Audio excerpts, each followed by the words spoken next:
જય જવાન, જય કિસાન, જય જય શિક્ષિત યુવાન, નારી શક્તિનો જય હો, જય માં ગુજરાત. આજનો વિડીયો એક છે વૈષ્ણોદેવી સર્કલથી ઝુંડાલ સર્કલ જતા વચ્ચે એક હોટલ છે હિલોલ. એ હોટલ એક કટ હતો, કટ એટલે જવાનો રસ્તો. હવે કોના કહેવાથી ટ્રાફિકે, મ્યુનિસિપલે અને ઓડાએ બંધ કરે જાહેર થતું નથી. પણ નરેન્દ્ર એમીનને પૂછ્યું તો કે હું તો દિલ્હી છું, મને તે ખબર નથી, હું કંઈ જાણતો નથી. તો ભાઈ આ કટ બંધ કોણે કરાયો? પહેલી વસ્તુ એ જ જોવાની છે. હવે એના માટે આ લોકોએ, સ્થાનિક લોકોએ ઘણી વખત જાણ કરી કે ભાઈ આ ખોલો ખોલો ખોલો, પણ કોઈએ ધ્યાન આપ્યું નથી. આટલી બધી તાનાશાહી જેની કોઈ હદ નહીં. હવે આ કટ બંધ કરે, તમને ખબર છે 3.5 કિલોમીટર આવવા જવાનો રસ્તો એટલે કેટલું થયું?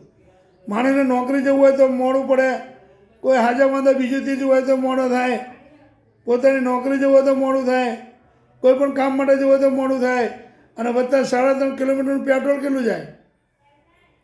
તો આ ભાજપ સરકારને ધ્યાન જ નથી આવતું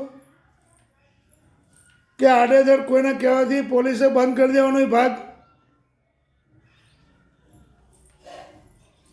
મેં પહેલાં બી કીધું ને અત્યારે કહું છું કે ગરીબ માણસો માટે ધ્યાન આપો. ભાજપ આજ છે કાલ નથી. અને આજે એમણે જાણ કરી છે એ તો એક બાજુ રહ્યું, એની તમે કંઈ ધ્યાન આપ્યું નથી. ઉપરથી ગેરકાયદે મંડળી બનાવી અને કે તોડફોડ કરવા માટે, રસ્તો બંધ કરવા માટે આ લોકોએ વોટ્સઅપ શરૂ કર્યું, ગ્રુપ. આવું બધું તમને મગજમાં ચડી ગયું. પણ એ મગજમાં આવ્યું કે ખરેખર આ ખોટું છે. આ કટ બંધ કરવાનું કારણ શું પડ્યું? લોકોને હેરાન કરવાની જરૂર શું પડી? સ્થાનિક લોકો કેટલા હેરાન થાય છે. તો ત્યાંના ધારાસભ્ય, સંસદ સભ્ય અને બીજા ત્યાંને શું કરે છે? આટલું નથી કરે એકતા? અમે ગરીબોની સેવા કરીએ, અમે આ કરીએ ને તે કરીએ ને. તો આ સેવા થાય છે ગરીબની? તાત્કાલિક એ કટ ખોલાવડાવો. અને ઉપરથી પોલીસે, ત્યાંની ચાંદખેડા પોલીસે 7 જણા પર કેસ કર્યો. છે જે શરમ નહીં આવતી? તમે કરો, તમારી ફરજમાં આવે છે, પણ પહેલાં એ ફરજ તો પહેલાં માનવતાની તો ફરજ રાખો. એમણે શું ખોટું કર્યું? શું કોઈ આંદોલન ના કરી શકે? કોઈ પણ ઊંચા અવાજે વાત કરે, જે કંઈક આંદોલન કરે એને અંદર ઘાલી દેવાનો? તપાસ કરો ને. નરેન્દ્ર અમીન પોતે કંઈક મને કંઈ ખબર નહીં. તો આ બંધ કોણે કરાયો? રાતોરાત બંધ કર્યો તમે. તો રાતોરાત બંધ કરવાનું કારણ શું પડ્યું? એ તો તમે કહો. ખાલી ગરીબોને હેરાન કરવાની વાતો છે, મધ્યમ વર્ગ પબ્લિકને. તમે ભાજપની કઠપૂતળી ના બનો. આજે ભાજપ છે, કાલ નહીં આવે, ત્યારે તમને તકલીફ પડશે. શા માટે પણ ગરીબોને હેરાન કરો તમે? તમને શું મળે છે એમાં? તમે પણ સોગંદ ખાધી છે લોકોની સેવા કરવાની. ભૂલી ગયા બધું? મગજમાંથી નીકળી ગયું કે કોઈની કઠપૂતળી થઈને કામ કરવાનું છે? અને 7 જણ ઉપર કેસ કર્યો. 7 જ હતા? 150-200 માણસો હતા. તો 7 જણ ઉપર જાણી જોઈને કેસ કર્યો. એમને જે તકલીફ છે એનો રસ્તો કરો ને તમે. તકલીફ કેમ ઊભી કરો તમે? એ મને ખબર પડતી નથી. એમનો રસ્તો ખોલવામાં તકલીફ શું પડે? એમણે બધી રજૂઆત કરી, કોઈ સાંભળી નહીં રજૂઆત. આવું કેવું? આ ભાજપ સરકાર શું કરશે? કોઈની રજૂઆત જ નહીં સાંભળવાની. હકીકતમાં એ કટની જરૂર છે. કટ ખોલી નાખો. પબ્લિકને કેટલી શાંતિથી આવે છે. 3.5 કિલોમીટર ફેર પડે. એ મગજમાં નથી આવતું તમને? ખાલી ખાલી પકડીને અંદર ઘાલી દેવાનો, કેસ કરી દેવાનો, બસ. કેસ કરવાથી સોલ્યુશન નથી આવતું સાહેબ મારા. એનો બેસીને રસ્તો કરવો પડે.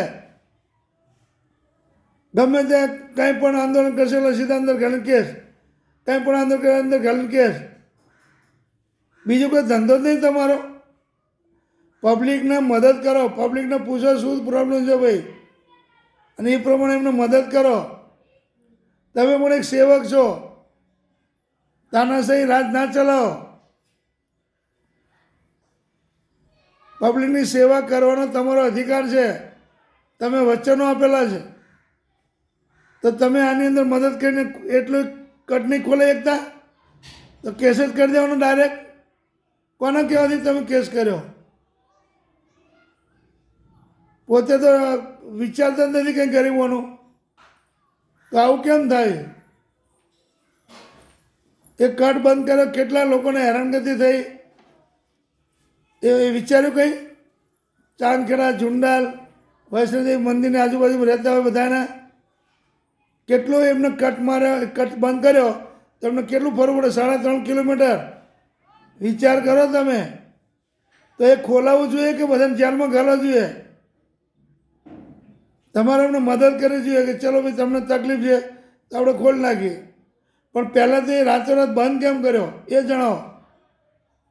પેપરમાં આપો જાહેરમાં કે આના કારણથી અમે રાતોરાત બંધ કર્યો એમ. કોઈને કહેવાથી ના બંધ કરો. તમને એમાં મદદરૂપ થાય, તમે મદદરૂપ થાવ છો તો આવા કામ કરવાના. તમને ફાયદો થતો હોય એવું લાગ્યું મને પોલીસને.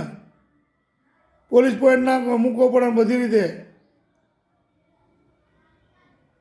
આવું ના ચાલે, આવું ના ચાલે. થોડું ધ્યાન આપો અને આ રીતે ખોટા ખોટા કેસો ના કરો. જય જવાન, જય કિસાન, જય જય શિક્ષિત યુવાન, નારી શક્તિનો જય હો, જય માં ગુજરાત. અને ખોલાઈ નાખો કટ.